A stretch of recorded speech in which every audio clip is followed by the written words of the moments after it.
Et ce frère africain-là, parce qu'il a refusé de jouer un match de football, parce qu'il ne se reconnaissait pas en ce que les gens apprenaient. C'était cette histoire de LGBT, nation arc-en-ciel. Aujourd'hui, ce frère-là, il est dans la presse française homophobe. Moi, ce que je comptais dire rapidement sur ce côté-là, parce que vraiment, c'est un frère africain, le Sénégalais, il s'appelle Idrissa Denakey. Il y a un enseignement dans ce que dit le frère. Et cet enseignement-là, c'est une leçon vraiment qui sera bénéfique à tout le monde. Nous, les Africains, qui sommes en Occident, il ne faudrait pas qu'on s'oublie, quoi. Nous, les Africains, là, ce n'est pas dans notre culture de mettre nos parents dans les EHPAD, dans les maisons de retraite. Nous, les Africains, là, on ne peut pas faire plus d'1 an sans voir nos parents. Nous, les Africains, là, on ne donne pas crédit à nos enfants, on dit à nos enfants de nous recommencer. Ça, c'est la culture des Blancs.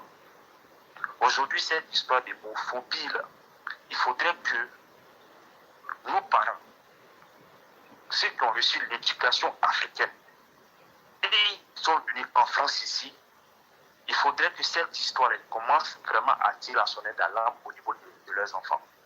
Parce que tout ce qui se passe aujourd'hui dans le monde des homosexuels là, c'est quelque chose qu'ils ont décidé de légaliser. Et en France ici, c'est légalisé. Maintenant, leur cible là, ce n'est pas nous qui sommes déjà grands là. Parce qu'ils savent que nous là, on a des valeurs, on a grandi comme ça, personne ne pourra nous dire que c'est c'est deux hommes qui sont dans la maison pour élever un enfant, ou bien c'est 2 femmes qui sont dans la maison pour élever un enfant. Leur cible aujourd'hui, c'est nos enfants qui sont dans les différentes écoles.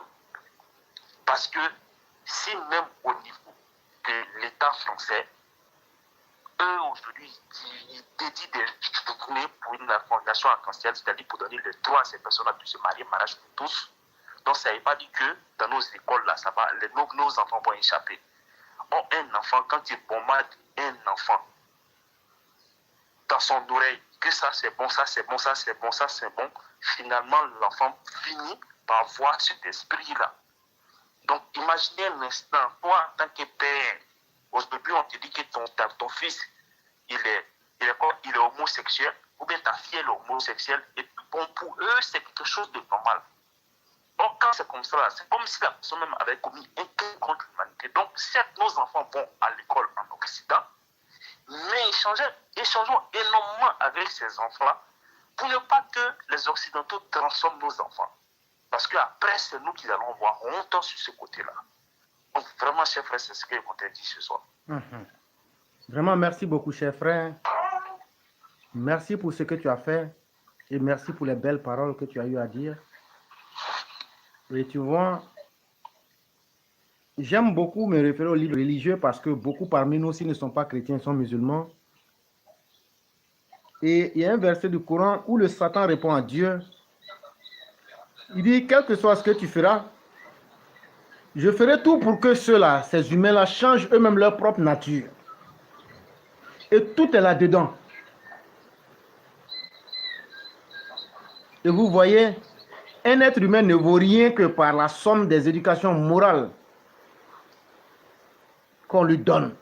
L'éducation morale est plus importante que l'éducation intellectuelle pour moi. Celui qui n'a pas de morale est le semblable d'un animal. Que vaut un animal instruit, mais qui n'a pas de moralité? Voilà toute la problématique. Et aujourd'hui, de façon insidieuse, on voit les drapeaux des LGBT partout. Et LGBTQ, il y a Q maintenant dessus aussi, il ne faut pas oublier. Voilà. Q, ça veut dire quoi? Je ne sais même pas savoir. Et donc, chaque jour, ils ont une nouvelle lettre. Mais comme pour vous dire qu'il y a aujourd'hui une volonté manifeste de vouloir travestir l'éducation en transformant ce qui est bon en mauvais et en transformant ce qui est mauvais en bon. Nous ne sommes pas contre les homosexuels, mais nous sommes contre la promotion de l'homosexualité. Il faut que ce soit clair. C'est un choix. Et pourquoi on ne fait pas le choix aussi de l'hétérosexualisme? La nation a ses règles. En individu sensé, responsable de son destin, tu choisis la voie que tu veux, c'est ton problème. Mais quand on voit que le monde qui devient de jour en jour un endroit très dangereux, on voit des parents qui vivent comme si le monde était un endroit tranquille. Chers parents, quand vos enfants quittent à l'école, demandez-leur qu'est-ce qui s'est passé. Même hier, je causais avec un de mes enfants et j'ai vu une égratignure sur l'enfant. L'enfant me dit qu'elle est tombée. J'ai dit non, tu n'es pas tombée. On se connaît entre nous. Je lui dis, dis-moi la vérité. Elle dit, ah, c'est nous qui m'a poussé, je suis tombé. Il dit, qu'est-ce que tu lui as fait? Elle dit, je lui ai mis dans le ventre. Voilà, j'ai dit, voilà, c'est comme ça. On s'en fout. J'ai même dit, et la prochaine fois, là, il faut mettre plus que ça. Et maintenant, ils n'ont qu'à me convoquer, je vais aller là-bas. C'est quand tu veux vivre comme tout le monde, tu deviens n'importe qui. Mais quand tu es exceptionnel, quand on dit tu es very special, quand les gens veulent t'ostraciser, là, que tu assumes là, si tu sais ce que tu veux là, tout le monde va te respecter comme ça. Vous pensez qu'à l'époque de Jésus, il était respecté? À l'époque des pharisiens, Jésus était vu comme un fou. Les pharisiens ont dit que Jésus était un fou. Ils ont dit que Jésus était un menteur. Ils ont dit que c'était un imposteur. Ils ont dit que c'était un enfant bâtard. Ce que je vous dis, je ne dis pas les mots parce que ça me plaît. Et c'est pourquoi ils l'ont mis au poteau, parce que dans les lois de la prophétie judaïque, tous les faux prophètes meurent au poteau. Que de mensonges le Christ n'a-t-il subi? Ils sont même allés mentir sur lui qu'il dit qu'il veut être le roi. Ceux les plus faibles ont dit que non, c'est un malade. Et le prophète de l'islam, que n'a-t-on dit de lui? C'est un illuminé, c'est quelqu'un que les diables visitent, c'est un menteur, c'est un affabulateur, il a perdu ses esprits. Mais en même temps, tout le monde dit que c'est lui le digne de confiance. Vous avez une fois vu quelqu'un qui est menteur, mais en même temps qui est digne de confiance? C'est que beaucoup ne savent pas. Au moment où le prophète de l'islam n'était pas encore musulman, il était le chef de ceux qui protégeaient les droits des tribus arabes. Et c'est là qu'il a eu son nom, Al-Amin. Vous dites que vous êtes musulman. Vous n'avez pas honte que moi, que vous traitez d'islamophobes, je viens de vous enseigner votre religion? Pourquoi vous ne sortez pas pour venir? Avant que votre prophète ne soit musulman, qu'est-ce qu'il faisait? Lui et les autres tribus de l'Arabie ont décidé, s'il y a quelque chose de mal, on va lutter contre ça. Et dans ça, là, tout le monde dit vraiment, tu as tellement bien fait ton travail, là, tu es digne de confiance. Mais, dans sa dignité de confiance, là, comment ils l'ont traité? On dit c'est un fou, c'est un malade. Vous m'excusez, je ne crie pas, il pleut ici. Et pour moi, vous ne m'entendez pas, c'est pourquoi je lève la voix. Et donc, chers frères, moi je préfère être aujourd'hui traité comme le prophète de l'islam, ou comme Jésus, ou comme Moïse. Regardez ce qu'ils ont fait à Moïse. Quand il a défendu un Israélite, ce sont ces mêmes criminels-là qui sont allés dire que c'est un criminel et il tue les gens maintenant dans la ville. Chers frères, mieux vaut que ce monde te déteste, mieux vaut que tu sois différent, mais que tu restes toi-même. On est en Occident. On ne peut pas t'obliger à être gay. On ne peut pas t'obliger à être lesbienne. On ne peut pas obliger tes enfants. Si toi-même là tu crées le canal de communication entre toi et tes enfants, si toi-même tu assumes tes responsabilités de parents, si toi-même là tu mets la différence entre l'argent et l'éducation et la vie de tes enfants, tu peux faire ce qu'un parent doit faire. Et quand tu fais ce qu'un parent doit faire, si l'enfant même grandit, qui se transforme en poisson frais, c'est son problème. Mais ne laissez pas les enfants seuls. Ne les abandonnez pas. La vie coûte cher. Beaucoup parmi nous, on a quitté l'Afrique. On a quitté, pour nous, nos familles qui étaient pauvres, pour aller à la recherche du bonheur. Mais on ne peut pas avoir un bonheur qui soit plus grand que nos enfants. Parce qu'après l'argent, après notre gloire, ce sont ces enfants-là qui se souviendront de nous. Mais si on ne communique pas avec eux, on se dit on leur a donné à manger, mais on ne leur a pas donné l'éducation. On leur a donné toutes les chaussures qu'ils voulaient, mais on ne leur a pas une tête pour réfléchir. On ne leur a pas donné un caractère. Que voulons-nous? Aujourd'hui, combien d'hommes peuvent être des hommes de caractère? Dire je m'en fous de tout, mais j'assume. C'est ça un vrai homme. Et moi là, je sais que je suis un homme. Et c'est ce que je veux que chacun de vous soit. Femme comme garçon. Vous pouvez. Il n'y a pas de magie dans cette vie. Et faites ça. pour que le monde se souvienne que vous n'étiez pas comme tout le monde. Et c'est là que vous allez voir que vous avez existé. Je ne crie pas. Et je le dis toujours. Malheur à vous, les xénophobes, parce que vous allez trouver une race d'individus en face de vous qui va vous écraser maintenant. Les Gouzanaounou, les propagateurs de la haine, de la xénophobie et de la vilainie humaine, les assauts d'Agou Patrick, les Koukouignon Chris et autres consorts, apprêtez-vous. Je l'ai dit ici et je le répète, celui qui s'amuse à venir devant moi, il y a quelqu'un qui m'a incité, je n'ai rien fait. Ce jour-là, moi-même là, je vais te dire quelque chose que tu n'as jamais entendu. Je veux des actions concrètes. Si tu es un vrai élève de la classe, que tu as un message, tu es dans un campement, tu es partout là. Personne n'est moins ivoirien que son ami ivoirien. Tu peux le rappeler gentiment à travers l'histoire. Tu peux le rappeler gentiment à travers la loi. Tu peux le rappeler gentiment en flagellant la personne. La gueule qui dit ça là, tu casses la gueule là. Ça, quand vous allez en face de la justice, c'est ça, il y a la légitime défense. Et comptez sur moi. Grâce à Dieu, je ferai tout pour vous trouver des avocats pour vous défendre. Et je respecterai ma parole. Et donc, chers parents, vous qui avez rendu vos enfants plus importants que vous, au point, non, comme ils sont nés en France, ils sont français, on s'en fout de ça. Est-ce que Français ne meurent pas? Américains ne meurent pas? Tellement ils meurent et puis ils n'ont même pas de valeur. Là, quand ils meurent, on les brûle. Chez nous, en Afrique encore, on enterre les humains. Chers parents, vos enfants ne peuvent pas être plus importants que vous. Ils n'étaient que, quand vous les avez transportés à l'état spermatozoïde pour aller en France, là, pour aller en Europe, là, ils étaient importants que vous. Ne rendez pas vos enfants plus importants que vous. C'est ça l'erreur de l'éducation aujourd'hui. Que ce soit en Afrique ou en Côte d'Ivoire, il y a un délitement complet des traditions et des bonnes mœurs. On ne peut pas accuser le Satan. Le Satan n'est rien d'autre, chers frères et sœurs. Le Satan n'est rien d'autre que nous-mêmes. Chacun a son Satan en lui. Et ne dites pas encore que l'éclair est en train de divaguer. C'est le prophète de l'islam qui nous l'a enseigné. Il dit, lui, il a pu soumettre son Satan.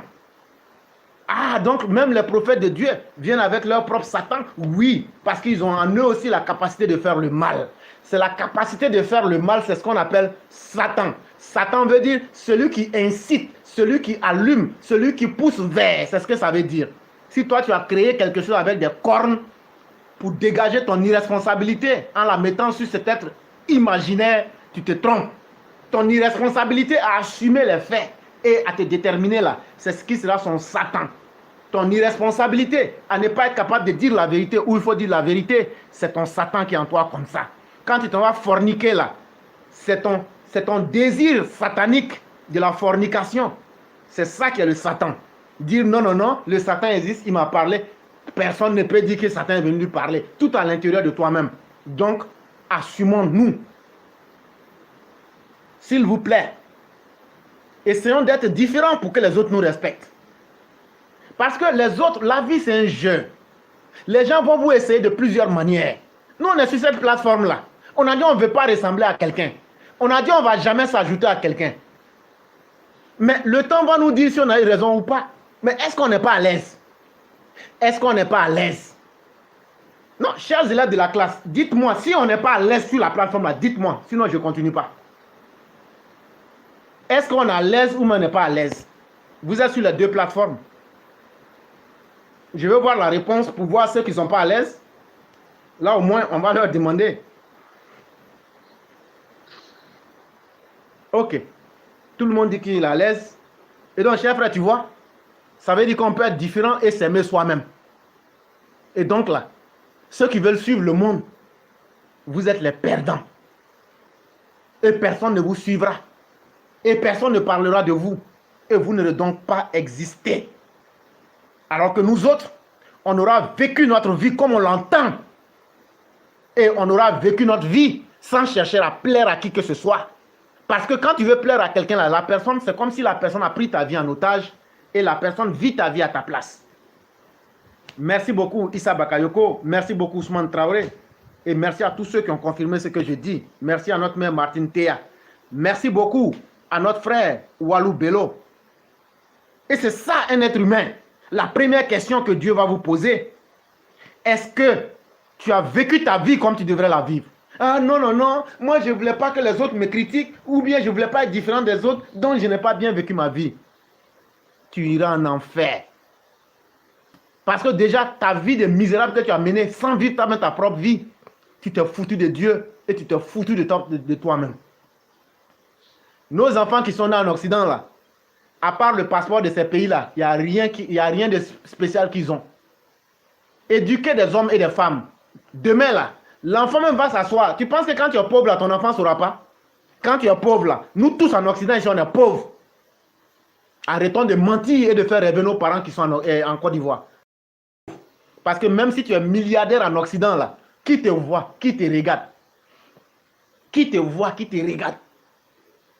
Même ceux-mêmes qui sont riches, là, on s'en fout d'eux. Donc là, la richesse en Afrique, encore, ça impressionne les gens.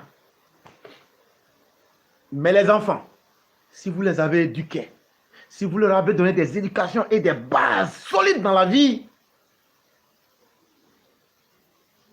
cher frère, je vais te trahir un secret. On ne devient pas garçon dans le vide. Tu vois, quand j'étais petit,